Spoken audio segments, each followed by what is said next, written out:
Hello mga ka-online sellers! Handa ka na ba ang streamline ang pagproseso ng mga order gamit ang Big Seller app?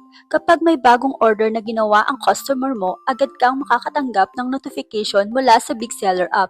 Para simulan ang pagproseso, narito ang mga hakbang. Step 1. Pag-pack ng order. Kapag nakatanggap ka ng bagong abiso ng order, pumunta sa app upang simulan ng pag-pack. Pwede mong piliin ang pag-pack ng order ng paisa-isa sa pamamagitan ng pagpili ng bawat order at pag-pack ng naaayon. Para sa maramihang order, pwede mong gamitin ang bulk action para makatipid ng oras.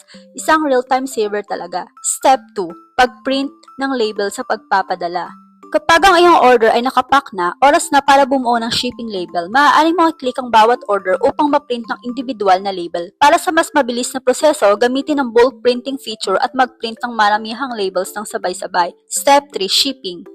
Kapag ang order ay nakapack at ang mga labels ay nakaprint na, oras na para ipadala ang mga ito. Pwede mong mano-manong iship ang bawat order o gamitin ang scan to ship feature para mas mapabilis ang proseso. I-click lamang ang scan to ship, i-scan ang shipping label at i-click ang ship now. Madali lang, di ba? Ganyan kasimple magproseso ng order gamit ang Big Seller app. Salamat!